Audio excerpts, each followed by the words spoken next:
We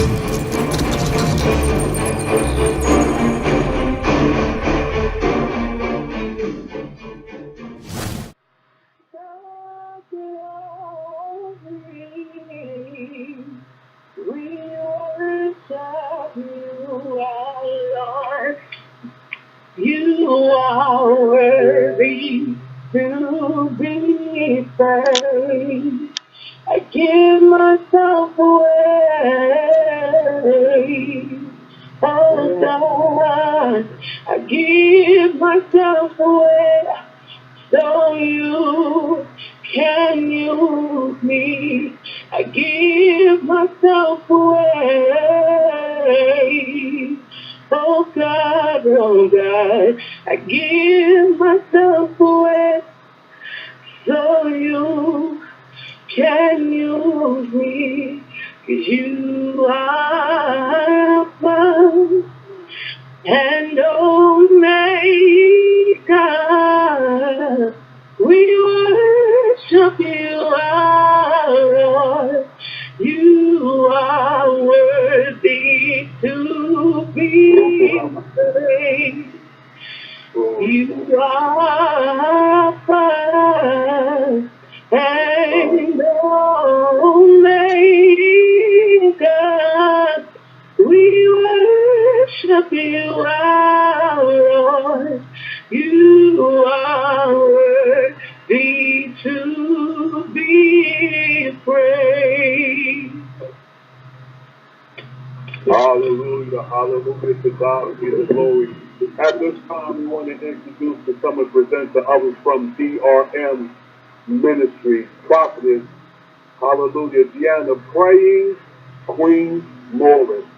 Come on, let's bless the Lord as she comes to us. Hallelujah. Hallelujah, hallelujah, hallelujah, hallelujah. Hallelujah, Jesus. We bless you tonight, God. Hallelujah. I give God glory and honor for all that He is doing. I'm telling y'all, I'm so excited about all that God is doing in this hour. He is doing some great things if we stay focused and let Him be God. The thing is, we have to stay focused and let Him be God. I honor God for the man of God, Prophet Derek Oliver, for just the opportunity to come back before you again on this evening. I thank God for all that He's doing. I thank God for you just taking His time out to come on the line tonight to partake in the word of the Lord. I won't be before you long. I'd like to just release what God has given me to release and move out of the way so the Spirit of the Lord can move.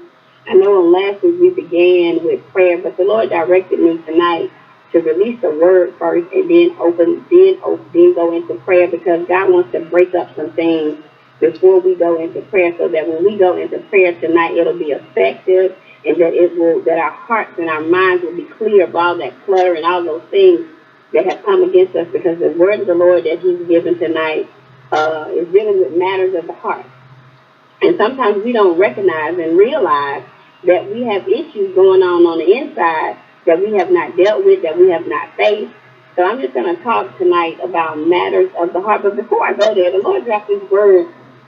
I'm just going to release this. The Lord dropped this in my spirit on yesterday, and I just feel the need to share it. I was sitting here waiting to get started, and I felt the need to release this. It was talking about, I was here in the house yesterday, and I kept hearing, timber. And when we hear the word timber,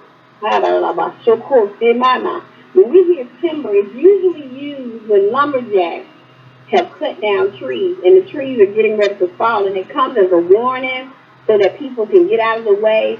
But the thing about it is they scream it out loud to let you know that the tree is coming down. And somebody has declared timber in your life. But the Lord told me to tell you to yell back that it was a false alarm, because you're still standing. Somebody calls timber in your finances. Somebody calls timber in your emotions. Somebody calls timber in your mind. Somebody calls timber in your ministry. It was a false alarm. It was a false alarm. The Lord said, you are still standing. Holler back and let us know it was a false alarm. Timber did not happen. You did not fall. When they thought you were going to fall, you just bent, but you stood back up. Come on now. Hallelujah. It was a false alarm. Now, you thought I was going to quit. You thought I was going to throw the out, but it was a false alarm. They called timber even in your marriage. God, somebody called timber in your marriage. Called timber in your finances. Somebody called timber. Somebody. But the Lord said it was a false alarm. Let them know you still standing. Somebody gonna have to let somebody know it was a false alarm. You did it for my cancel that thing. Let them know. Now you just have to listen to somebody. They don't even know what you're talking about. Say, hey, that was a false alarm. I know what you know, but it was a false alarm. So we sit on, hallelujah. I just bless God on tonight. We got to talk about matters of the heart. And I'm so quite sure God is going to take His word, but I'm going to release it the way that He's given it to me, and then we're going to pray. Amen. I want to share this. There was a time a couple of years ago that I had faced a lot of stuff. I had dealt with, some of you heard my testimony last week. And so with last week's testimony, I talked about the weight producing something. But before I got to the waiting part, so it could produce something, there was a time that I had gone through so much. We had lost our home, we had lost our cars, the church had closed down, we had gone from living in one city, had bounced between 3 cities, we were living in one bedroom, and just so much had happened, and I was so defeated and depleted in my spirit. And I had gotten to a place where everybody was still calling me the praying queen, but I didn't know how to pray anymore. And not that I didn't want to pray. So much had happened. Because I was broken, and I called somebody, one of my sisters in Christ, and I just point blank said it on my mouth. I said, I am hopeless. I am hopeless. And she said, don't say that. Don't say that. You don't need to say that. And I said, that's the problem. I haven't said how I feel. Because I've been being strong and standing up and smiling and acting like everything is all right. But I really feel hopeless in this moment. I don't feel like the queen. I don't feel like the prophet. I don't feel like the intercessor. That's where I am today. And she couldn't understand it. And she kept saying, I'm praying for you, woman of God, and it's going to be all right. And I said, I believe all that. But I'm just telling you how I feel today. She couldn't get past it. So what I had to do was, I went to God. And I said, God, if I can't be honest with nobody else, I can be honest with you. And I said, God, what happens when the praying queen doesn't want to pray? What happens when I don't feel like praying? Because so much has happened in my life that I really am at that place that I feel hopeless. And I heard him speak to me, and he said, pray prayers from the heart. And I said, what? Prayers from the heart? I do pray from my heart. And he said, no, pray prayers from the heart. And I said, God, what is prayer from the heart? And he began to pray what you feel in your heart today. Now, let me help you. The praying queen know how to go into prayer, intercession, warfare. But what happens when you get to a place that you don't have prayer? You done scream, you done hucklebuck, you done holler, you done scream, you done spoke in tongues, you done yelled, you done bleeded, you done rocked, you done shook. What happens when you have all of that left? That's when you really get that you pray the prayer from your heart. And the prayer of your heart that very day may just God give you strength. That's right. That's right. That's right. I think it was about 6 months before I could get back to a place of peace. And I just began to, I felt that day. And one day I remember waking up praying, God, make me better than I was yesterday. Yes. One day it was simply, Lord, don't let me forget that it's not about me. Then another day it was, God, I just need you to hold me up today. Yes. And what, Father God, in the name of God, break down every stump. I didn't have that in me at that time. All I had was just what was going on in my heart at that moment. God, get me out of the wilderness. God, get me out of despair. It was that simple. And I shared that before I went into this message because I want to make it plain. I don't care how deep and how wonderful you are. I don't care what the titles are that you have. I don't care where you've been. I don't care what platform you are on. we all have matters of the heart. Because as long as we live on earth, there are going to be circumstances and situations that arise that we cannot avoid. They are just parts of life that we have to go through, but we still have to stand and believe that God is able. But in the process, if you don't become real with yourself, because some of us are walking around wearing smiles when we should be frowning. Come on now. Some of us are sad when we should be happy. And hopefully I got a scripture for you. I know I ain't got to the word yet, but I got a scripture. I got a scripture and where we are. Some of us are around church upside and we just trauma. We're not even happy. We're just going through the motions. It ain't even a passion that we get for. Because our hearts and have not been tended, and we don't even have a platform to be open and transparent to the people that we serve with, let alone transparent and open with ourselves. We haven't even told God the truth. So we sure can't look in the mirror and tell ourselves the truth. Come on, Prophetess. We ain't even tell God really the truth of the matter is I'm a little bit unhappy. Come on now. I jumped ahead of myself. Y'all pray for me because I'm Come on, Prophetess. Come on, you're right. Come on. Psalm 7:3 says, He heals the brokenhearted and binds up their wounds. God heals the brokenhearted and binds up their wounds. So if He says that He heals the brokenhearted, that means that there's going to come a time that we are brokenhearted. And we need to stop acting like it's a bad moment. We need to stop walking. I'm blessed and highly favored every day. I understand speaking life, but there comes a time that you got to be real with yourself. That's right. We're walking around ministering to people and telling them it's going to be all right, and we don't even think it's going to be all right ourselves. It says He binds up. That means there's going to be blows and stabs and cuts that we take that's going to wound us as soldiers. But guess what? We have to take the time to be bandaged up by the Word of God. Not by our friends. Because some of our friends tell us, fake it till you make it, girl. Don't let nobody know you going through that. Because you say you deep in one, you the prophet. The prophet can't be hurt. That's a lie. How do people going to receive a word from you if you say it? Because they know that I'm transparent. That's right. That's right. That's right. And that I'm honest enough to tell you that I've been through something. That's right. That's right. You have sat in church and watched all of these people stand before and act like everything's all right. They never had a bad day. They never had a sad moment. Their life ain't never been turned upside down. And guess what? We emulate those people thinking that that's how it's supposed to be. And then we consider ourselves failures because our life is not like that. That's what theirs ain't like that either. Yeah, that's right. That's right. Psalms 34:18 says, The Lord is near to those who are discouraged. He saves those who lose all hope. Now, if we believe the word of the Lord, He put the word discouraged in there, do you not think we're not going to face discouragement?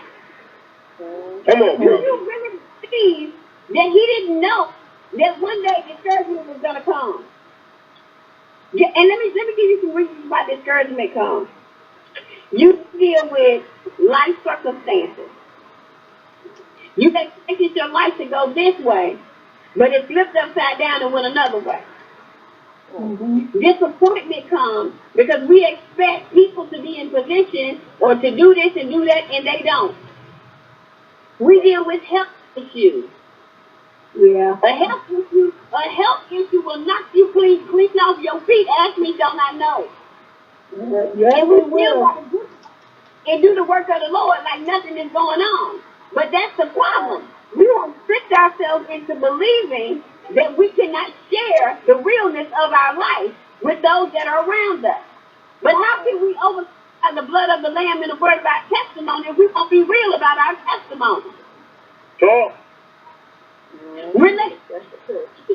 We go through divorces.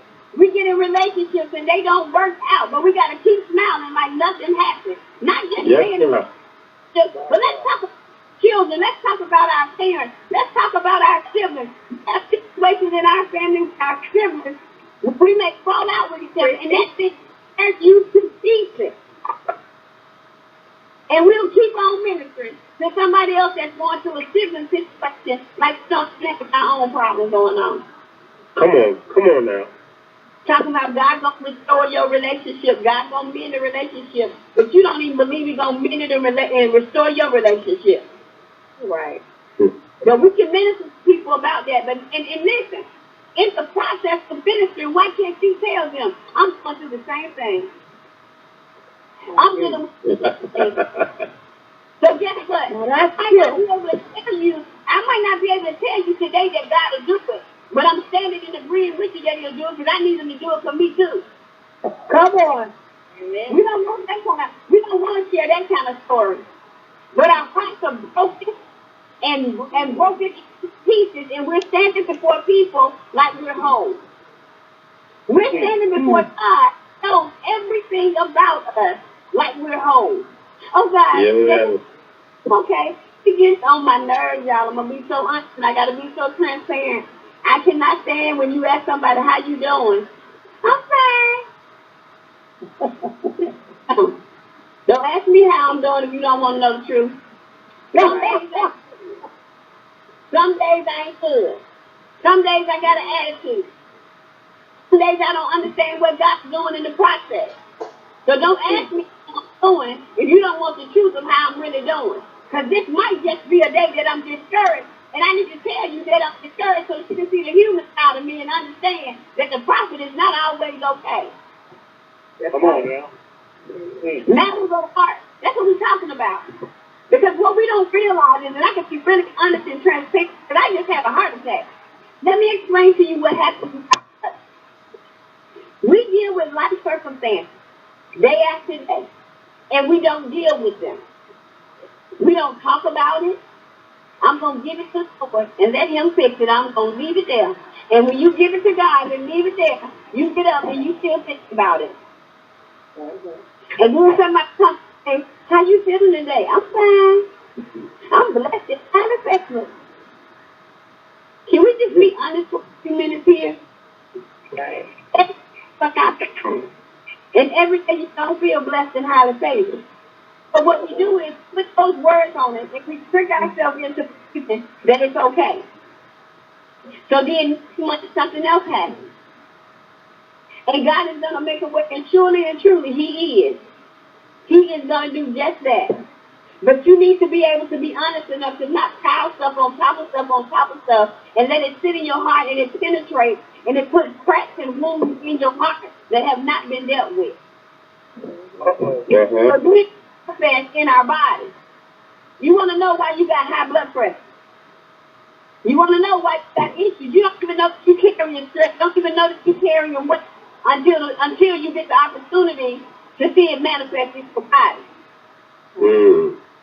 After I had the heart attack, everybody had to tell me you need to slow down. You need to slow down. And I said, I ain't doing nothing.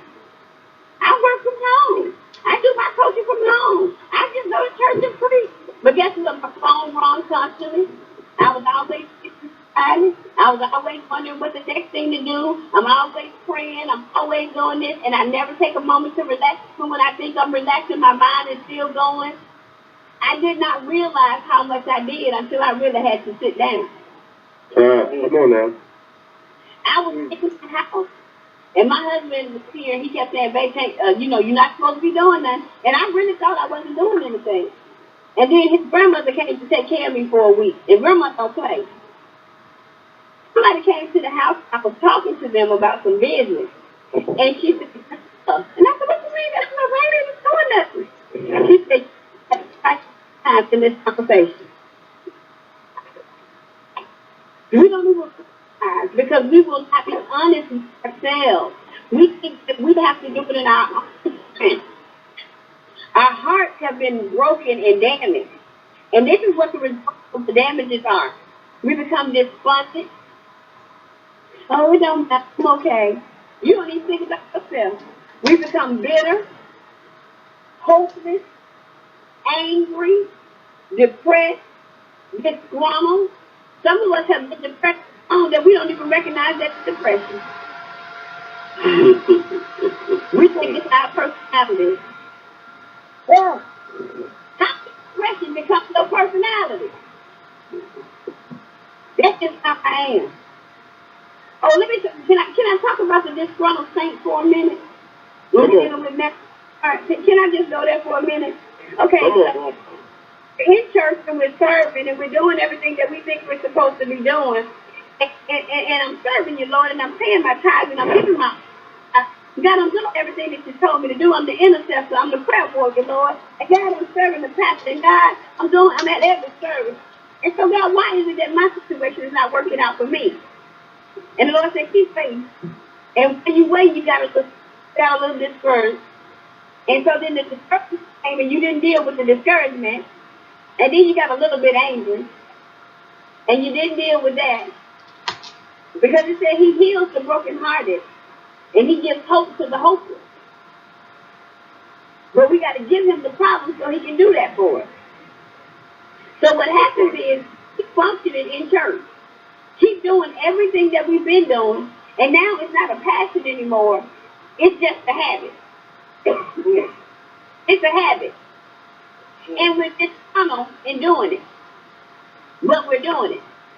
Now let me show you what it looks like. You were an usher that smiled when the people came in, that hugged and greeted the people when they came in. And you were happy to see them. And you were praying, God, where do I sit this person? And where do I sit that person? And then after a little while, the person stepped out and looked over, and everybody been elevated, and everybody doing this, and they life going on, and my life not going on. You still ushering, but you don't care where you sit them. You don't care if you smile when they come in. And that's one of the most important jobs in the church is to greet the people and be a doorkeeper in the house of the Lord. But now you're a little bit disgruntled. So it doesn't look the same. So people say, I think maybe she's going through something. But our issues of our heart, if we don't deal with them, they sit in and they become pride. And we wonder how we get so far away from God that we can't hear him and that nobody can tell us anything. Because now our heart is so bruised and so damaged and so tore up that even when the love of God tries to penetrate, it has to go in through the scabs that are there, the cracks that are there, to get to the purity of what your heart is supposed to be. Anybody been there? Yes, Lord. Praise God. Anybody there tonight? Because God wouldn't release for the matters of the heart if we weren't dealing with it. Come on, man. It's not that we don't supposed to go through anything. It's not that we're not going to feel pain. The problem is, what do we do with the pain that we feel? Why are we so in a place that we cannot share the pain that we feel without feeling judged, without feeling like they're going to talk about us, without feeling like I'm not the anointed as I should be if I can tell you that I got some pain? That's the problem. Because he's that's the power that God does. Yeah. If Jesus felt pain, why can't you feel it?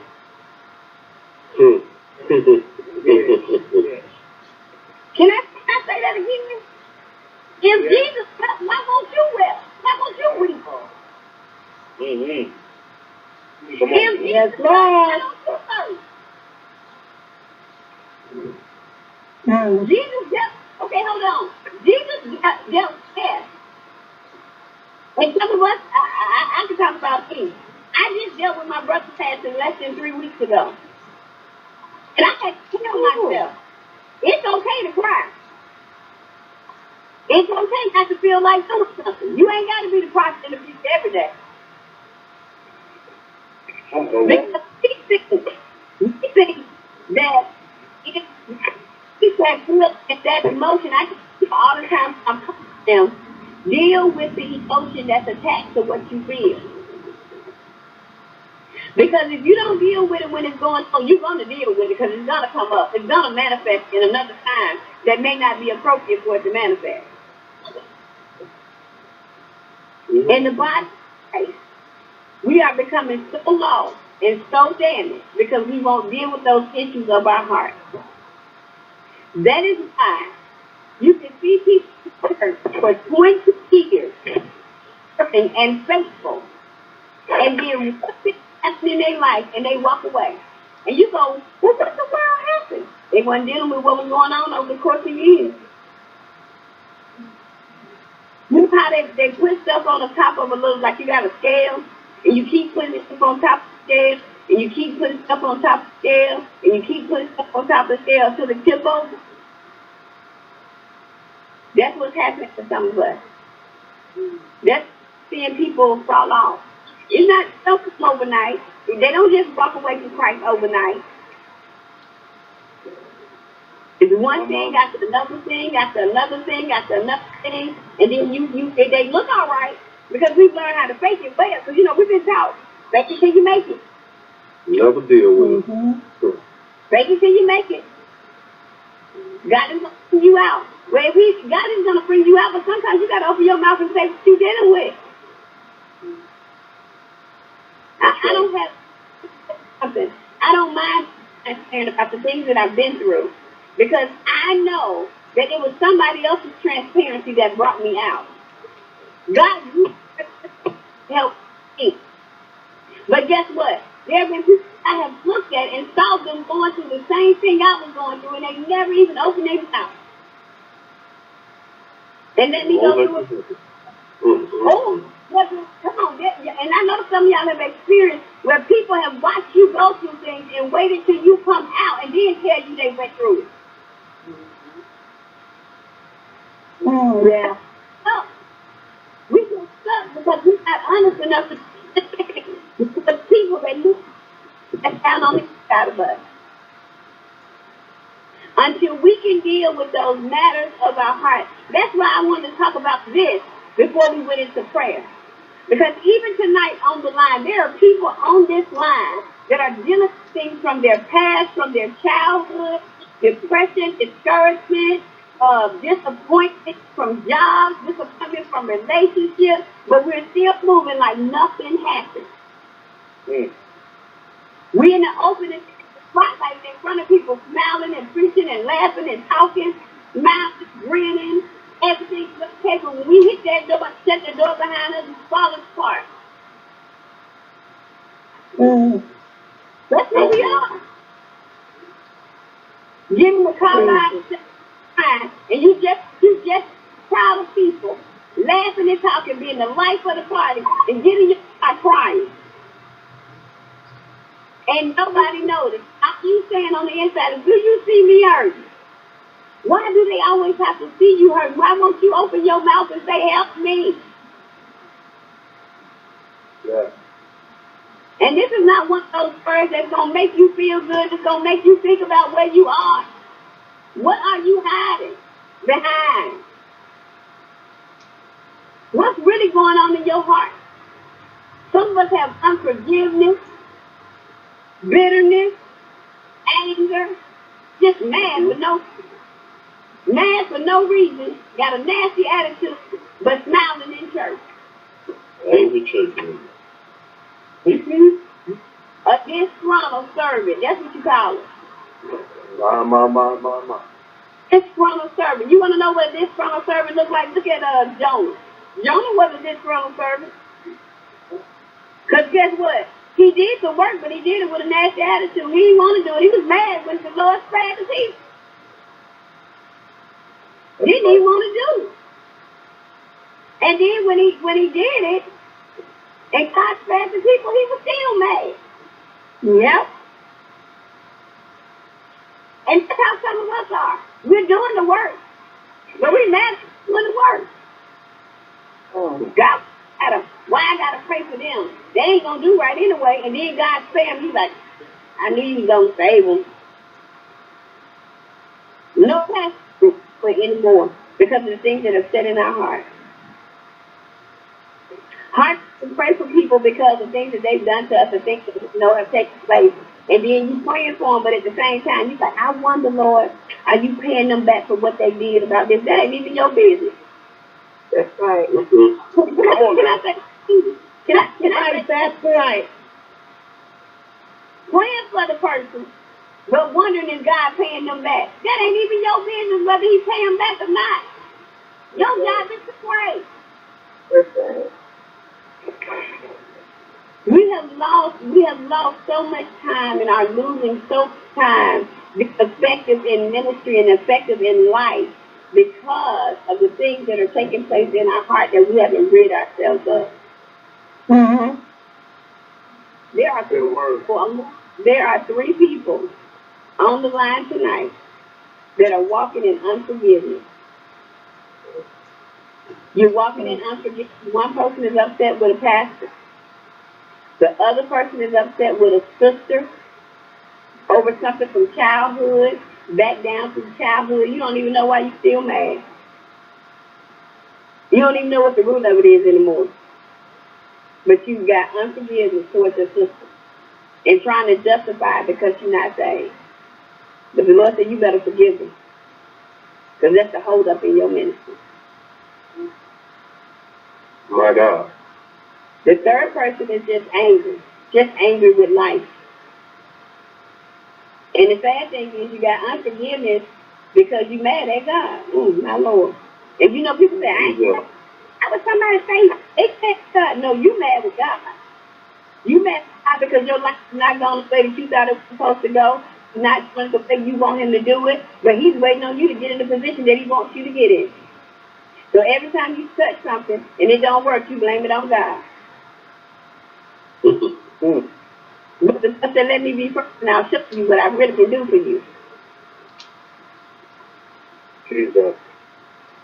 There's a place of repentance that God needs us to get to. Because He did not give us to be honest with our own selves. We have so many people before us, great leaders with powerful words, with wisdom, with knowledge, but they haven't been honest and transparent about their own lives. So we think that we have to stand in a place of being perfect. So we cover up the things that are holding us hostage in our heart and don't talk about it because it's been told to us that God feel it and you don't have to tell everybody everything. Let me tell you something. If I have to tell you on this line every night, I'm gonna be free. All right. We're wondering why people are dropping dead in our churches. Because they have underlying issues in their heart that they are not dealing with. Not dealing with. Bitterness will kill you. It will become cancer. It will become cancer. Anger will kill you. Depression will kill you. Hopelessness will kill you. That's right. It will destroy you and those around you. And you said it and we believe that we trust in God. We walk with God. And the Lord is leading me. And the sad thing is we allow our emotions to take over and they manifest and we think we hear from God and it's really our emotions and then when it don't work out we blame it on God. We blame it on God. But tonight is a night that God is leading us back to His heart. And the only way that we can get there is by being honest tonight. I don't have to be honest with me, just be honest with God and be honest with yourself. And then use wisdom and ask God about this. Don't go willing to just talking to anybody. Because everybody can't do your stuff. But God will have a perfect position that'll handle it if you're willing to trust God and walk the process out. That's true. So on tonight, this is my prayer, this is my plea. Release that stuff tonight. Release it tonight. When we go into prayer, release it. Because if you don't release it, it will hold you hostage. And you will be thinking that you are effective in ministry. And it'll cause you to be tainted.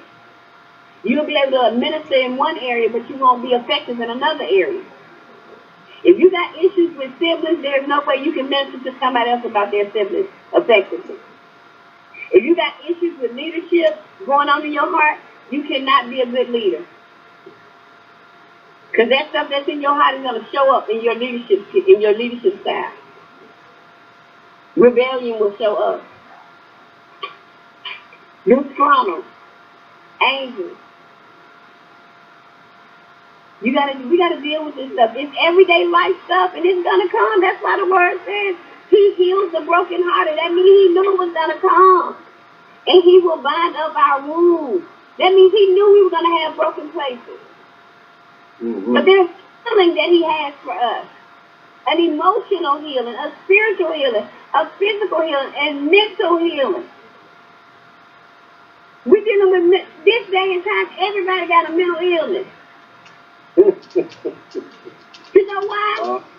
We're not dealing with our emotions. You guess what they told me? When I became a life coach, the insurance companies are trying to certify that they can send patients to life coaches first before they send them to medical doctors. Because what they are realizing is that people are dealing with broken lives that are causing medical problems. That means that if you can fix your heart and your mind, your physical life will be better. Mm-hmm. And that's what science is saying. But that goes back to this. If your spirit man is good, your physical man will be good.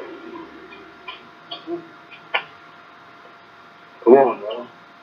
If your spirit man is good, your physical man will be good.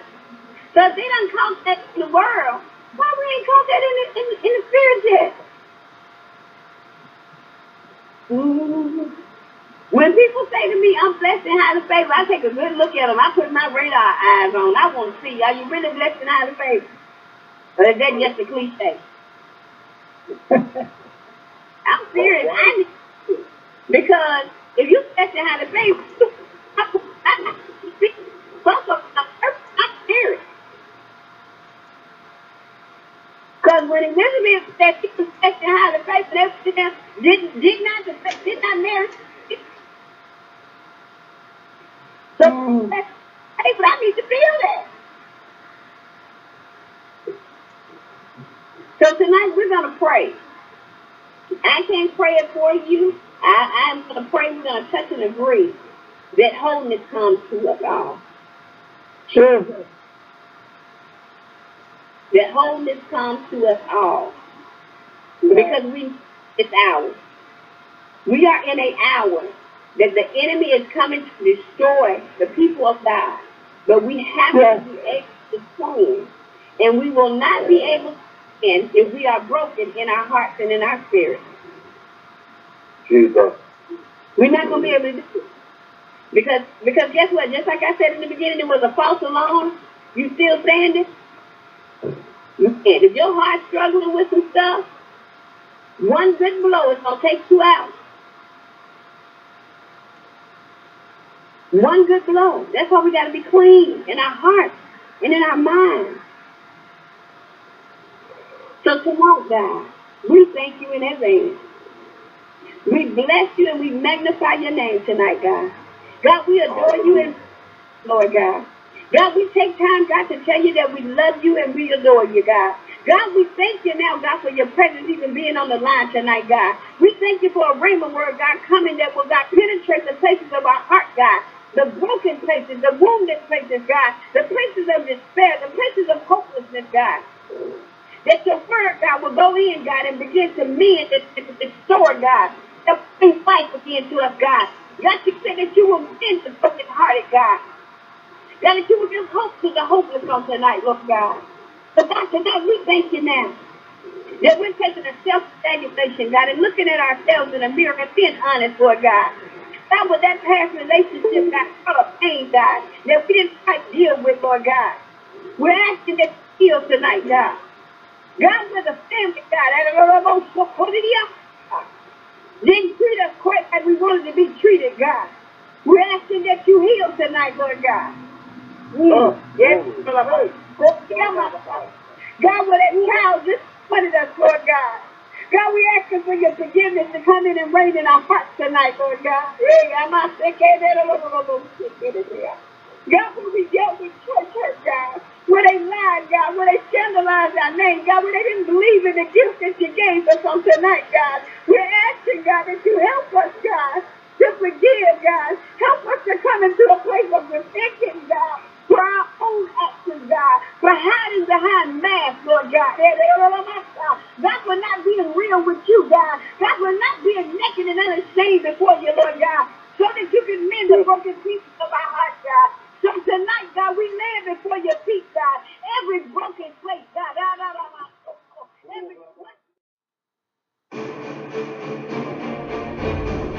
Every